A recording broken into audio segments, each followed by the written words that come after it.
Sana all may ka-holding hands. Magandang buhay! It's me again, Jen. Ito nga pala yung 4th day ng Chinese New Year ganap namin. At syempre, tinanghali nga ako ng gising ngayon kasi naman kahapon sobrang napagod talaga ako sa pila at saka medyo hindi siya gaanong malamig kahapon. So, pagod talaga yung mga paa ko kaya tanghali na ako lumabas. And eto nga, nasa train na ako kasi pupunta kami ngayon ng Nanlian Garden, which is matatagpuan siya sa Diamond Hill. Sa Diamond Hill na rin pala kami makikita ng kaibigan ko kasi mas malayo yung pinanggalingan nila kaysa sa akin. At eto nga, nakalipat na ako ng train at nandito na ako sa Diamond Hill. Hinantay-antay ko pa nga sila sa baba kasi sabi nila parating na rin naman daw sila. Pero yun pala, hindi ko nalimutan ko na magkaiba pala yung way nila at andito na sila sa taas. Dito na nila ako inantay. And charan, sana all may afam. Hindi nga rin pala nila na-notice na nasarap na nila ako kasi nga nagkikwentuhan silang dalawa habang inaantay nila ako. And syempre, ayan nga, dumiretso na kami dito sa Nanlian Garden. Malapit lang din pala talaga to sa MTR. Hindi po kayo maliligaw kung sakali mapadpad man kayo dito sa Hong Kong. At alam nyo ba guys, hindi talaga ako nagsasawa na pumunta dito kasi nga ang ganda talaga ng view. Parang nakaka-relax siya, ganun. As in, ilang beses na ako nakapunta dito pero hindi talaga ako nagsasawa na puntahan ito. Umikot lang pala kami dito sa Nanlian kasi gusto lang namin ipa-experience kay Alex kung anong meron dito sa Nanlian Garden. And pumasok nga din pala kami dito sa mga display nilang mga bato. Ayan. And hindi rin naman kami nagtagal kasi nakapag-picture taking na rin naman kami. At naikot na rin naman yung ibang mga part dito. And after nito, pupunta na kami ng Chimchachoy. Kasi nga tatlo yung pupuntahan namin sa araw na to. And eto nga, after ilang minutes, andito na kami sa MTR. Magte-try na naman kami and syempre, fast forward, andito na kami sa Chimchachoy, The Peninsula. Sa mga nagtutour dito sa Hong Kong, alam nila yung lugar na to. Ayan, The Heritage. Hindi nga rin pala kami tumagal dito sa Heritage, kumuha lang kami ng mga picture.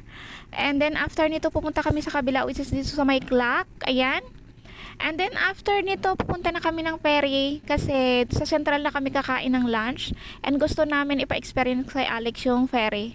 Pero ito yung dinat na namin. Tingnan nyo naman. Ang siksikan, as in, ang haba ng pila, ang hirap makapag-move. And eto nga, nagawa pa namin mag-video-video ng ganto. As in, medyo malamig yan pero init na kami dyan. And after, siguro less than hour na pag-aantay doon, as in talagang siksikan, eto nakalabas na kami at pasakay na kami ng ferry niyan. Tika, bakit pala may nakalabas? And syempre, andito na kami sa Central after ng ilang minutes na biyahe sa ferry. And kakain lang kami ng lunch. And pagkatapos namin kumain ng lunch, pumunta na kami dito sa terminal ng The Peak. Which is magtatram kami pero ganito. Ang haba pa din ng pila, as in puro na lang pila yung ginawa namin sa araw na to. And finally, pagkatapos nga na naman ng isang oras na pag-aantay at pila, eto nga nakapasok na kami para papunta na kami ng tram nito. Makakasakay na din kami sa wakas. Pero syempre yung struggle na pinagdaanan namin sa pila, grabe, parang pila na lang talaga yung ginawa namin. Zoom it. Yeah, like that. It's coming. Taran, taran, taran, taran.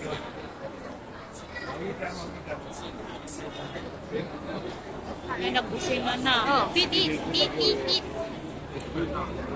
Oh, there's passengers, so they're gonna come out there. On the other side.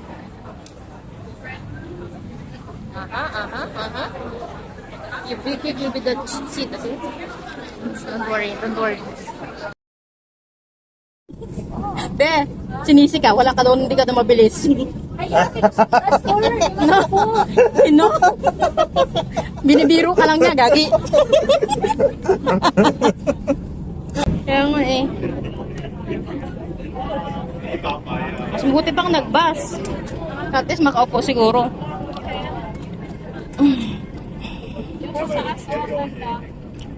Saan?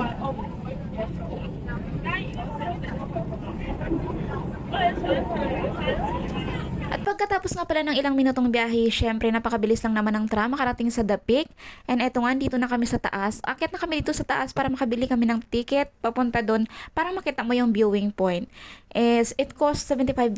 It's kiddie lang siya. Kasi dati $60 lang. Ngayon, syempre, 2024 na, tumaas na siya.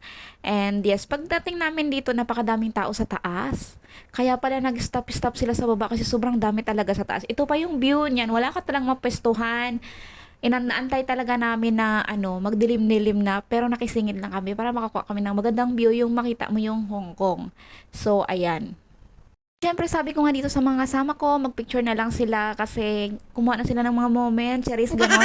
Kasi as in, padagdag ng padagdag yung mga tao. Hindi ka talaga basta-basta makakasingit. And ayan siya, ganto siya kapag gabi na. Sana kung wala lang maraming tao, marami kang magagandang makukuha na anggulo, charis, may pa-anggulo yarn. Parang ayan, 'di ba? Makulay ang Hong Kong kapag gagabi. Ganyan talaga siya, guys. Napakaganda.